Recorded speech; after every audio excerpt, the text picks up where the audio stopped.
आता बघा पाय हलके झाले ते फोल्ड करा. किती मोकळा झाला पहिल्यापेक्षा?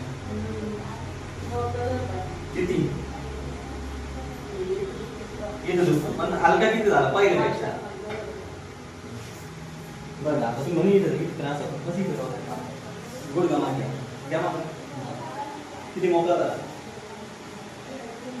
पहिल्यापेक्षा. घरी बसणी मूड घ्यायची थोडा खाली असा हलका हलका सुट राहिलं का? Relax relax. डोकं थोडं शांत झालं सारखं वाटत राहिलं का?